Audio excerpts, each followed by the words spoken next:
जम्मू आ गए, दिल्ली आ गए, अलग अलग जगह पे आ गए और अभी सरकार उनको करेगी प्रिजन सेटल। मेरी बात समझ गए? क्या सबके साथ मर्डर हो जाता है?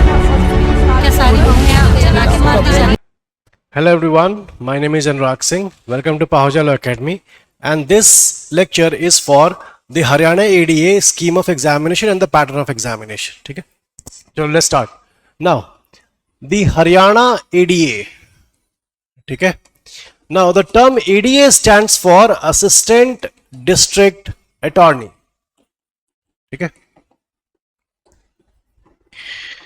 Now what do you mean by Assistant District Attorney? Simple language में हम लोग कहेंगे it is जो हमारे गवर्नमेंट वकील होते हैं, ठीक है, जिनको हम लोग सरकारी वकील कहते हैं, जो कि मेनली क्रिमिनल ऑफेंसेस में अपने केसेस को फाइट करते हैं, गवर्नमेंट को रिप्रेजेंट करते हैं। बट हरियाणा एडीए का जो सिलेबस है वहां पर सिविल के सब्जेक्ट्स भी इंक्लूडेड है। इनफैक्ट सिविल के सब्जेक्ट्स वहां पर एक्चुअली ज्यादा होते हैं। ठीक है, तो पहले हम लोग समझते हैं the scheme of the examination. देखो यहां पर ये जो नोटिफिकेशन है, ये अनाउंसमेंट है, ये लास्ट ईयर 2023 की नोटिफिकेशन है, ये जो लास्ट टाइम आया था, और इसमें दिया गया है कि यहां पर स्कीम क्या होगी। There will be, this is a 3 stage process. ठीक है, याद रखना, this is a 3 stage process. ठीक है, तो पहले हम लोग एग्जामिनेशन की बात करेंगे और फिर हम लोग बात करेंगे कि एलिजिबिलिटी क्राइटेरिया क्या है। ठीक है, देखो 3 स्टेज प्रोसेस में पहला स्टेज होगा, the first stage is that of an preliminary examination. ठीक है, और प्रिलिमिनरी एग्जामिनेशन जो है, this is a mere screening test. ठीक है, और ये जो स्क्रीनिंग टेस्ट है, ये सिर्फ ये देखने के लिए होता है कि मेंस कितने लोग दे सकते हैं। ठीक है, तो प्रीलिम्स एग्जामिनेशन जो है, इसके मार्क्स नहीं ऐड होते, this is only a qualifying exam, you are either qualified और यू आर नॉट क्वालिफाइड। ठीक है, तो इसीलिए हम लोग स्क्रीनिंग टेस्ट कहते हैं। अब इसका सिलेबस जो है वो हम लोग देखेंगे कि इसका सिलेबस क्या होता है। द सेकंड इज, अच्छा देखो, प्रिलिमिनरी एग्जामिनेशन में हम लोग को क्वेश्चंस कैसे मिलते हैं, the questions are of MCQs type. ठीक है, मल्टीपल चॉइस क्वेश्चन होंगे, जिसको हम लोग हिंदी में कहते हैं बहुविकल्पीय प्रश्न होंगे इसमें। ठीक है, सो एमसीक्यू टाइप क्वेश्चन होंगे, जिसको हम लोग ऑब्जेक्टिव क्वेश्चंस भी कहते हैं। ठीक है, अब देखो सेकंड हमारा होता है द मेन एग्जामिनेशन। ठीक है, हम लोग कहते हैं मेंस। अब मेंस जो है, this is the written examination और द सब्जेक्टिव वन, रिटन और सब्जेक्टिव। ठीक है, अब रिटन या सब्जेक्टिव जब होता है तो यहां पर आपको क्वेश्चन जो होगा वो बिग क्वेश्चन या ब्रॉड क्वेश्चन आता है, जिसमें कि आपको पूरा आंसर लिखना पड़ सकता है। तो उसके लिए प्रॉपर आंसर फॉर्मेटिंग आपको पता होनी चाहिए, relevant laws, case laws, recent ruling सारे पता होनी चाहिए आपको। Then the third stage is the interview. ठीक है, इंटरव्यू स्टेज जो है which is the personality test. याद रखना कि मेन एग्जामिनेशन में ये दोनों आते हैं एक्चुअली। ठीक है, सो जो भी नोटिफिकेशन देखोगे, चाहे हरियाणा के, चाहे यूपी, एमपी, कहीं की भी हो, वो मेन एग्जामिनेशन में रिटन एग्जामिनेशन होगा और एक पर्सनालिटी टेस्ट होगा। तो ये इंटरव्यू एक्चुअली क्या होता है, this interview is a personality test. ठीक है, अब याद रखना कि different stages of the examination will require a different approach. ठीक है, अब एज अ जनरल रूल याद रखना कि प्रिलिमिनरी एग्जामिनेशन में आपका सबसे इंपॉर्टेंट जो एस्पेक्ट होना चाहिए वो होना चाहिए बैराक रीडिंग, और बैराक रीडिंग मस्ट बी थॉरो। आपको एकदम अच्छे से पूरी की पूरी बैराक पढ़ लेनी है। ठीक है, तो प्रिलिमिनरी के लिए तो बैराक सफिशिएंट होती है, और कुछ लैंडमार्क केसेस भी आपको पता होने चाहिए प्रिलिमिनरी के लिए। ठीक है, तो मेनली फोकस कहां रहेगा, upon conceptual clarity and the बैराक। ठीक है, कुछ केसेस भी आपको लैंडमार्क वगैरह भी आपको वहां पर करने पड़ेंगे। मेंस एग्जामिनेशन जो होता है, मेंस एग्जामिनेशन में आपको अपनी जो क्वेश्चन की रिक्वायरमेंट है वो पूरी करनी है और उसको एक सब्जेक्टिव फॉर्म में पूरा करना है। ठीक है, तो वहां पर आपको डिपेंडिंग अपॉन द मार्क्स आपको अपने क्वेश्चन को उस हिसाब से फ्रेम करना पड़ता है। वहां पर भी आपको डॉक्ट्रिन्स, मैक्सिम्स, प्रिंसिपल्स ये ध्यान रखना पड़ेगा। जो सेक्शन है उसकी रिक्वायरमेंट क्या है, what is the purpose and the object of the section, और इसमें जो बेयर एक्ट है वो क्या बोलती है, और जुडिशियल इंटरप्रिटेशन जो रही है, जो केस लॉज रहे हैं वो क्या बोलते हैं, and what are the needs for, तो हम लोग वे फॉरवर्ड कैसे कर सकते हैं, कंक्लूजन, सजेशंस ये कैसे है। तो मेंस में ये रहता है। And then there is a personality test.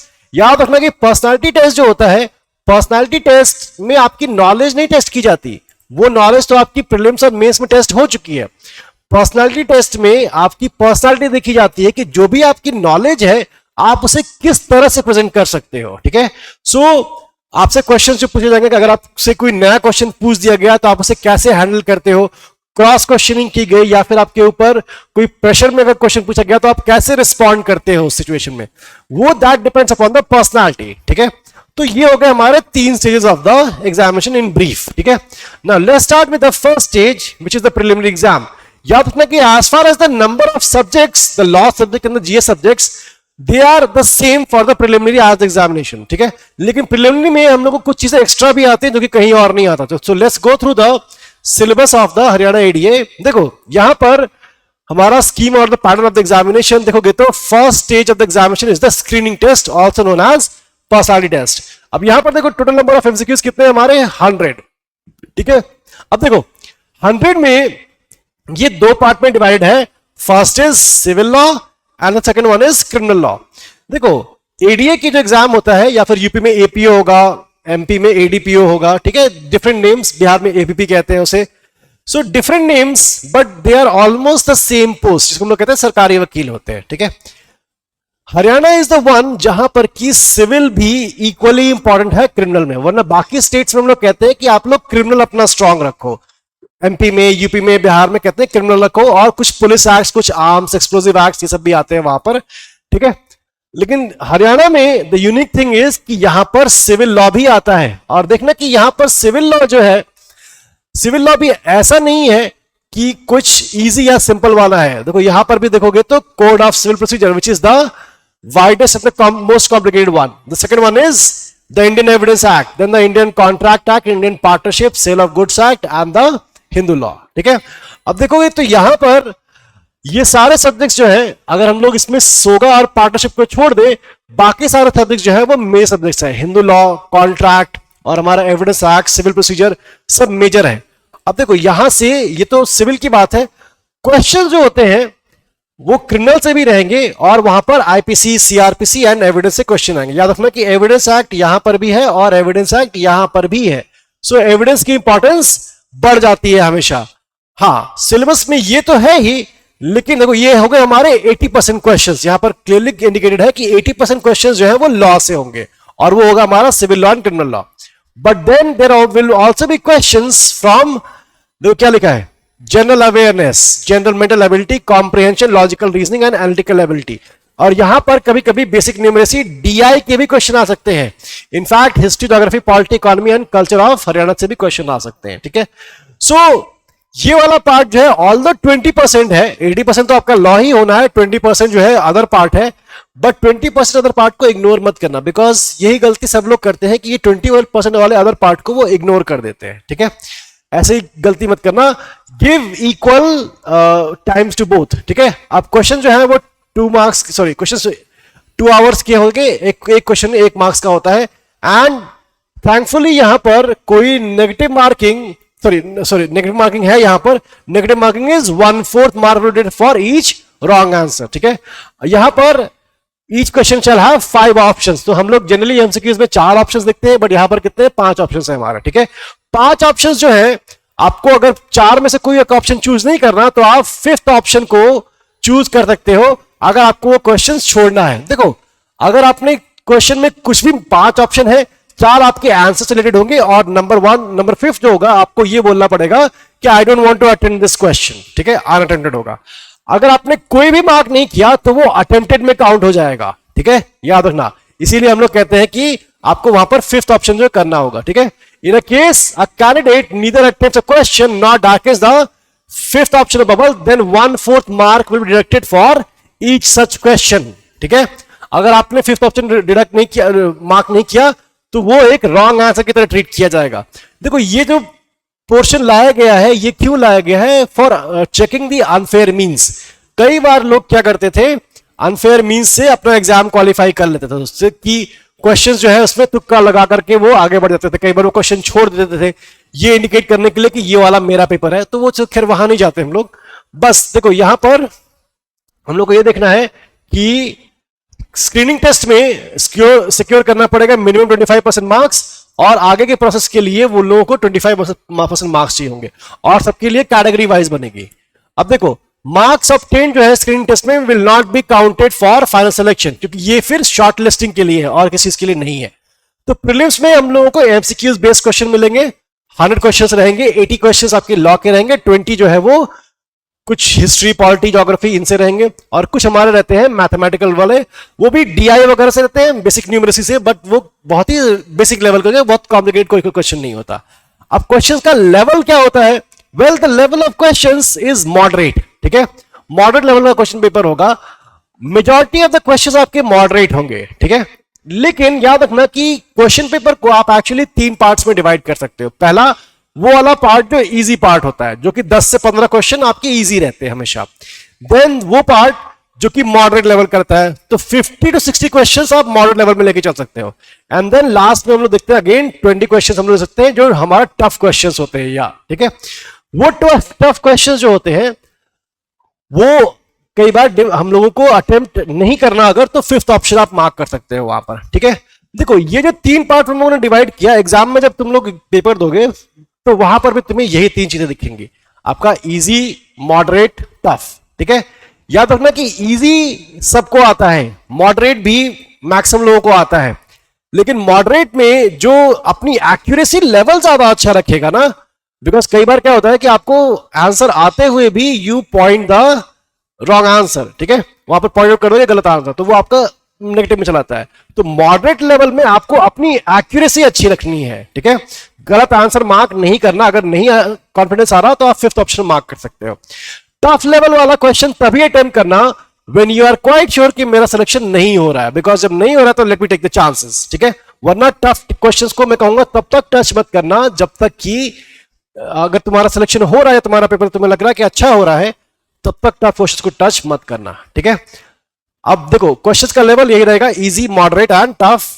20% questions easy, 60% questions जो होंगे हमारे मॉडरेट, 20% अगेन टफ होगा ये हमारा, ठीक है। अब देखो ये तो रही बात हमारे प्रीलिम्स की। Then we go to the mains examination. अब देखो यहां पर पहले हम लोग पेपर देते हैं लॉ पेपर, ठीक है।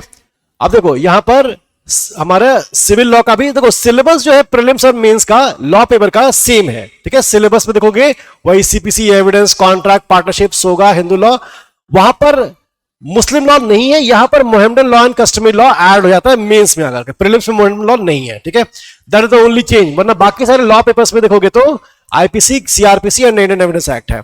अब नाउ यहां पर एक क्वेश्चन जो स्टूडेंट अभी तक कई बार परेशान हुए हैं कि सर पुराना एक्ट आएगा या फिर न्यू एक्ट आएगा, ठीक है।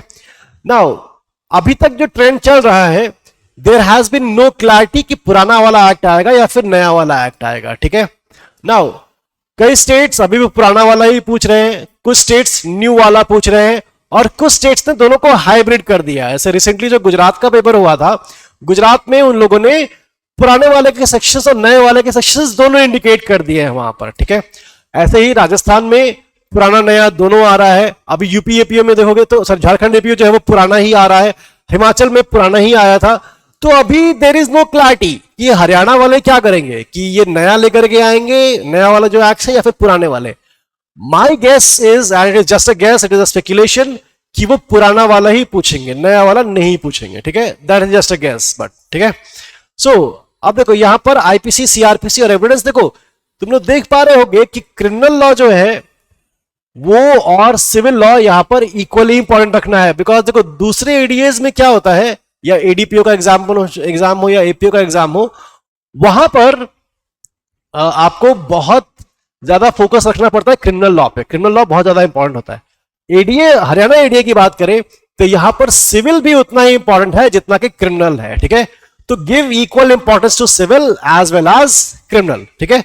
और याद रखना कि मेंस में आपको सिर्फ बेयर एक्ट सफिशिएंट नहीं होगी। देखो प्रीलिम्स के लिए मैंने कहा था पहले कि बेयर एक्ट आपको चाहिए, आपको थोड़ा सा कॉन्सेप्चुअल क्लैरिटी चाहिए कुछ टफ क्वेश्चंस के लिए, और आपने अगर लैंडमार्क केस कर रखे हो तो दे आर सफिशिएंट। लेकिन जहां तक बात मेंस की आती है, मेंस के लिए एक डिफरेंट अप्रोच चाहिए होती है। देखो मैंने पहले ही कहा था कि हर स्टेज ऑफ द एग्जामिनेशन के लिए आपको एक डिफरेंट अप्रोच चाहिए होगी, ठीक है।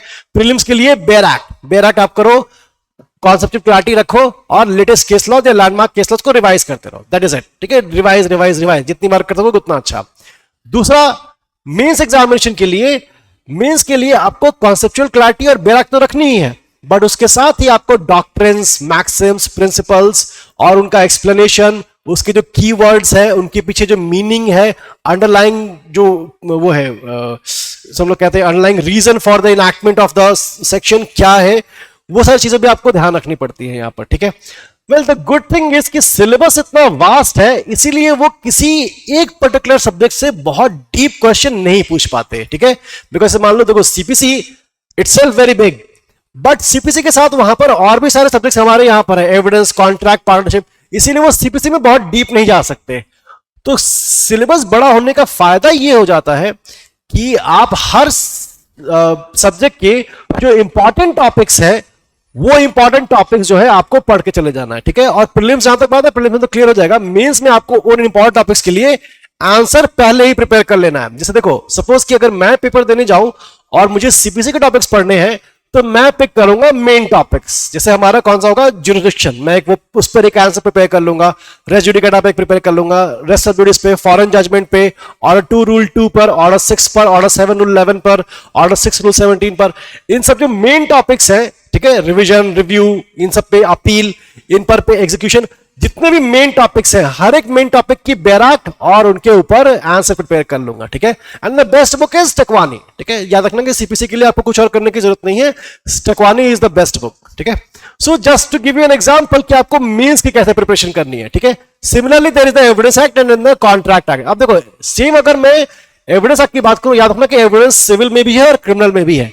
तो एविडेंस छोटा है लेकिन बहुत ही इंपॉर्टेंट है, not only from an understanding point of view but from also an exam point of view. It's a very important subject.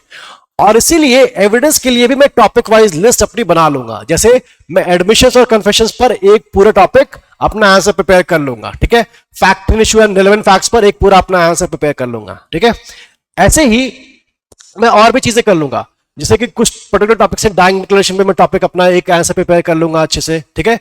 और हमारा ये डॉक्यूमेंट्स या ओरल एविडेंस या फिर हियर से ये वाले जो पॉइंट्स हैं जो कि मेन टॉपिक्स हैं, मैं सब पर एक एक आंसर अच्छे से प्रिपेयर कर लूंगा विथ द बैराक, द डॉक्ट्रिन और द मैक्सिम। जैसे अगर मान लो मैं डाइंग डिक्लेरेशन पर कोई आंसर प्रिपेयर कर रहा हूं, ठीक है, तो पहले तो सेक्शन 26A अगर नया वाला है, अगर पुराना वाला है तो सेक्शन 32 पर मैं पहले क्या करूंगा, बैराक थोरोली जो कीवर्ड्स है बैराक के वो ले लूंगा, ठीक है, पहला।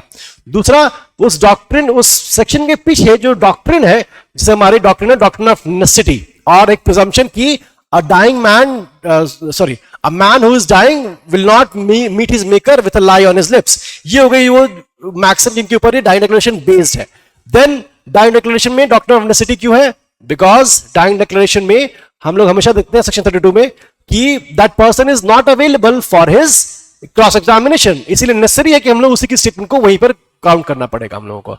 नेक्स्ट, अब हम लोग देखेंगे कि ओके डाइंग डिक्लेरेशन के लिए अलग अलग केस लॉज में गाइडलाइंस क्या दी हुई है, बट वेल 32(1) भी ये भी कहता है हमारा कि the statement must relate to his cause of death. अब हम लोग देखते हैं कि a person who is dying will not meet his maker with lie on his lips, ये डॉक्ट्रिन इंडिया में फुल्ली एप्लीकेबल नहीं है। तो कंपेयर्ड विथ इंग्लिश लॉ जाके फुल्ली एप्लीकेबल है, हमारे यहां ये नहीं है, बिकॉज सेक्शन 32(1) में देखोगे तो वहां पर लिखा है लैंग्वेज वॉज और was not under the expectation of death. So even if you give a statement which is not under the expectation of death, it is still deemed as dying declaration. तो हमारे यहां वो maxim fully applicable नहीं है, और इसीलिए we have section 158, ठीक है।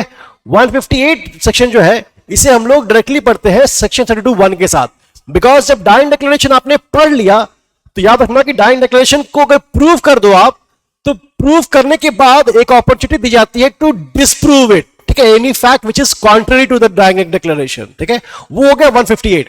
तो देखो सेक्शन 32(1) को एक्सप्लेन किया, उसके बाद सेक्शन 158 से रिलेट कर दिया कि आपने अगर डाइंग डिक्लेरेशन को प्रूव कर दिया है तो evidence can be given to disprove it, ठीक है, वो हो गया।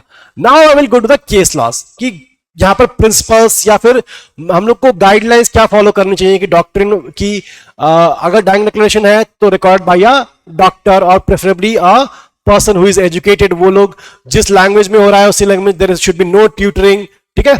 अगर वो डाइंग डिक्लेरेशन बाय जेस्चर्स है, वो वाला क्वीन वर्सेस अब्दुल्ला का केस भी है इसके ऊपर, तो ये सारे केस लॉज अब मैं एंड में करूंगा। एंड देन जो लेटेस्ट केस लॉज है हमारे, वो लेटेस्ट केस लॉज यहां पर ऐड करके एंड देन मैं एंड में वे फॉरवर्ड या कंक्लूजन सजेशंस दे दूंगा, ठीक है। तो this is how I will prepare an answer for evidence act for the mains examination, ठीक है। चलो जस्ट एन एग्जांपल।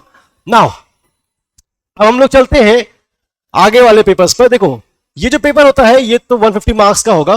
देन देखो यहां पर हम लोग चलते हैं third stage of the examination which is the interview. ठीक है, आप देखो weightage of the second stage is 87.5%। तो जितने भी मार्क्स आप लोग मेंस में करोगे सिक्योर, और जितने भी मार्क्स आप लोग उसमें करोगे इंटरव्यू में करोगे, इंटरव्यू के मार्क्स और मेंस के मार्क्स जो है वो दोनों ऐड करके आपकी फाइनल लिस्ट बनाई जाती है। ठीक है, तो इसीलिए मेन एग्जामिनेशन को हम लोग कहते हैं कि दो स्टेज में है, एक रिटन एग्जामिनेशन और एक हमारा इंटरव्यू विच इज द हम लोग कहते हैं पर्सनालिटी टेस्ट है। उसका कितना है 12.5% है। ठीक है, अब याद रखना कि मेंस के लिए कट ऑफ मार्क्स है हमारे 35% कैटेगरी वाइज है, और जितने भी लोगों ने अपियर किया है, देखो यहां पर रूल तो वैसे दिया हुआ है कि जितने भी लोगों ने फॉर्म फिलअप किया है, जितने भी लोग अपियर हुए हैं प्रीलिम्स में,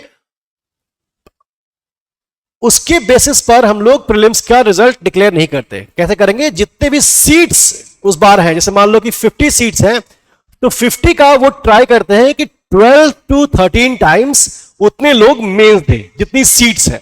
ठीक है, that's the general rule followed, but इसके भी एक्सेप्शंस हो जाते हैं कभी कभी। तो हम लोग क्या करेंगे, मान लो 50 सीट्स हैं तो 600 लोगों को या 650 लोगों को वो लोग एक्चुअली बुला देंगे मेंस देने के लिए।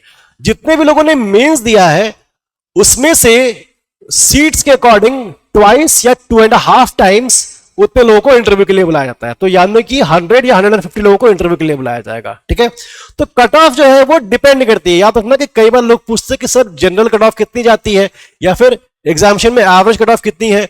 वेल, एवरेज कट ऑफ बेटा डिपेंड करती है, depends upon the level of the questions, the number of participants and the seats.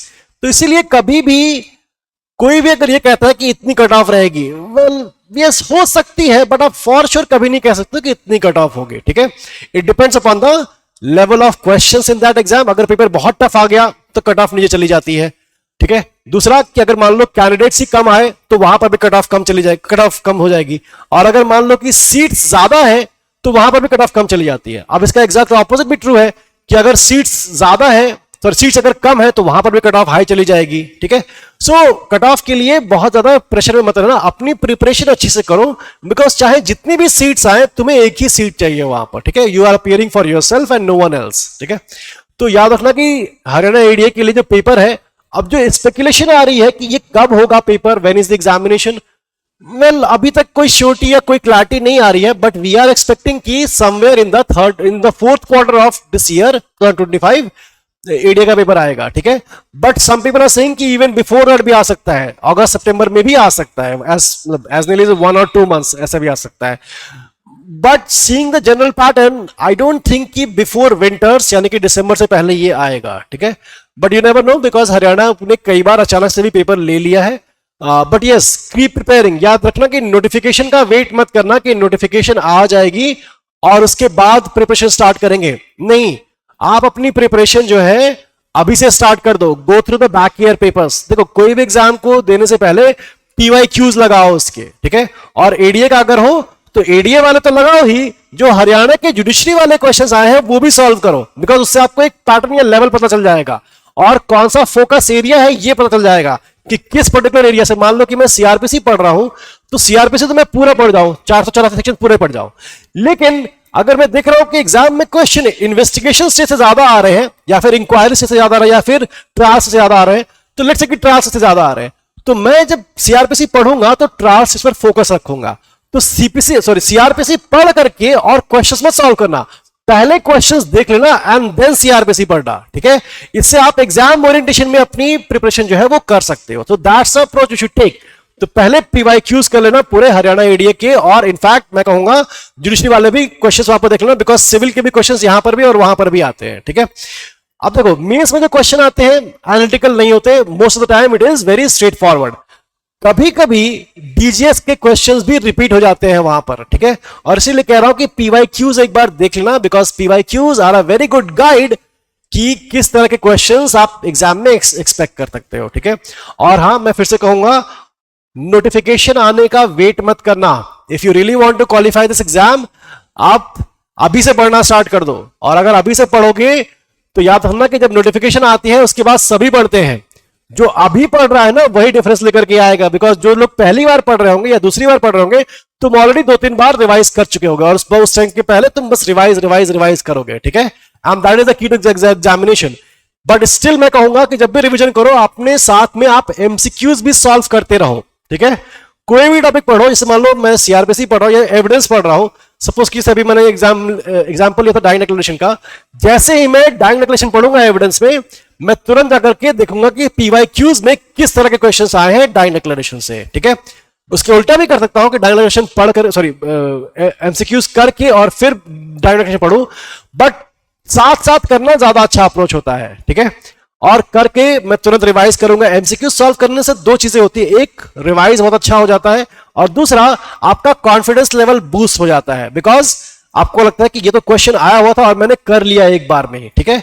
और तीसरी चीज कि आपको ये पता चल जाएगा कि आपका फोकस एरिया किधर है, या फिर आपको आगे से अगर पढ़ना है तो किधर पढ़ना है। और चौथी चीज भी होती है, आपको रिपीटेड क्वेश्चंस पता चल जाते हैं कि भाई इलस्ट्रेशन कोई अगर आ रही है तो कितनी बार आई है, रिपीट हो रही है, तो वो रिपीट क्वेश्चंस पे भी आपको ध्यान देने की जरूरत नहीं है, बिकॉज वो रिपीट हो रहे हैं तो आप वो वैसे ही पढ़ के जा सकते हो, ठीक है। सो that is for the Haryana ADA exam. और याद रखना कि पेपर्स का लेवल जो है वो मॉडरेट लेवल ही होता है, कोई बहुत टफ नहीं होता। So that is why go through the bare आस्क for the prelims examination. Mains के लिए आप कोई भी स्टैंडर्ड बुक रेफर कर सकते हो। इनफैक्ट हमारे यहाँ जो नोट्स वगैरह होते हैं they are sufficient enough for the examination. और कीप रिवाइजिंग। और इंटरव्यू के लिए हमारे यहाँ मॉक इंटरव्यूज भी होते हैं, so you can appear for that too, ठीक है। चलो ठीक है, that is it from my side. Thank you everyone.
Subscribe for more content.